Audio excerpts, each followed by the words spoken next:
The Big Ten out of the blue, adding 2 new members, Maryland and Rutgers, coming into the conference. Joined by Tom Mulhern and Andy Baggett of the Wisconsin State Journal. I'm Adam Mertz. We're here to get some reaction from these guys. Andy, what does this move indicate to you, what the Big Ten is trying to do? And you had a great comparison you wanted to put out there for people. Well, I liken it to when Wisconsin added Penn State in 1990, or when the Big Ten added Penn State in 1990, and then Nebraska in 2010. There was passion there from the fan base. There was a reason to want to do it. There were great benefits on both sides of it. To me, this is somebody wanting to get married because they like your 401k. And that's really the bottom line. The Big Ten wants viewers. The Big Ten wants money. To me, Maryland and Rutgers, wonderful universities, but they don't fit in the Big Ten. Tom Mulhern, the news kind of coming out today that Wisconsin will stay where it's at in terms of divisional placement for football. And then the Rutgers and Maryland both coming into the Badgers division, with Illinois moving west into the leaders.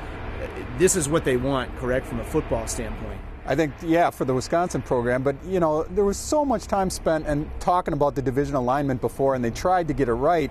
And nobody seemed to be happy by it. And now they seem to have given up and just throw them in one division and we'll move Illinois to make it as simple as possible.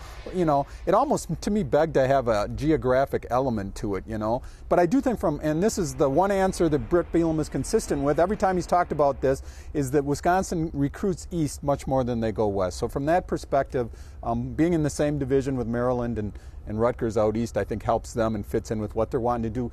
But we've also learned with competitive balance how hard it is to predict in the future, because how many people thought the division alignments were going to be so heavily weighted towards the Legends this year, and, you know, Ohio State turns out to be the best team, and Penn State, an argument could be made that they're pretty close to it. So I do understand that, you know, trying to make things even competitively is a short-term thing, and it's very difficult to do. But this, to me, just dropping them in one and moving one doesn't seem like a whole lot of thought given to it. It seems rushed. I mean, and from a fan perspective, not that Maryland and Rutgers are bad schools. They're named schools. They're institutions. But to a degree. Not around here. I mean, right, exactly. And so, geographically, it's kind of an interesting fit. I mean, you're talking about other sports as well. Basketball, Maryland getting out of the ACC, that seems like an odd move. Rutgers probably still trying to come up in a lot of different sports. I mean, there's not a familiar team for around here. So this is going to be kind of a strange thing, I would think, for fans. And I don't know what fans get out of this. Well, they're going to get maybe a discussion about a lacrosse program, because that's big at Maryland and big on the East Coast. But again, this is why I think this was rushed. The Big Ten put so much time and effort into thinking about the divisions, the leaders division and the legends division, and trying to make this palatable for everybody. And this is flying by the seat of their pants. Didn't get Notre Dame. Got to make sure we get some seat. We got to make sure that we get we're involved in expansion. And I think Jim Delaney looks desperate in this sense, and it's not very becoming of him, to be honest with you. He's always been a guy, whether you like his ideas or not, he's always been on the cutting edge. He's always been a guy who's innovative. In this moment, he's reacting, not being proactive, and I don't think it's a good move. And two more points I think I'd like to make was, one is you lose another border rival in Illinois, and now the Illinois program is no great shakes right now, but that Iowa's gone, Minnesota is no longer in your division. The real strong tie geographical location teams of Wisconsin are gone, so that's an issue.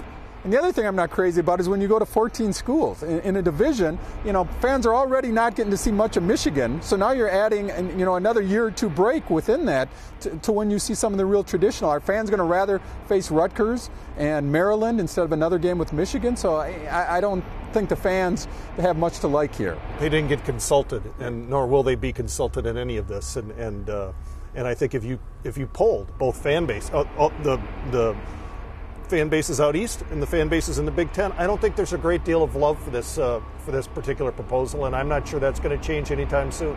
And if it's driven by TV, do they realize that nobody in New York City really cares about Rutgers? I mean, yes, you have the TV market, but how many of those people are watching Rutgers football? Well, I mean, the thing that struck me is the fan base that may benefit from this is the displaced Big Ten alumni in D.C., in New York. Yes. Those are the fans maybe that you're reaching as much as Maryland or Rutgers fans, and trying to draw them in and make it a point of conversation in those markets. Once again, though, it's sitting there and looking at Rutgers and looking at Maryland and saying, I really like you guys because you have great taste in wine, but so let's get married. It just doesn't make sense. There's got to be a sense of appreciation of the programs. What's Maryland's program done? What's Rutgers' program done in their high-profile sports? I know there's basketball, but beyond that, there's just not a fit that, to me, is palatable certainly for the Big Ten fan. Biggest mystery, I guess, is what will the logo look like now, and can they justify any mathematical reason to remain the Big Ten? We'll have coverage on madison.com and in the pages of the Wisconsin State Journal on this development all week.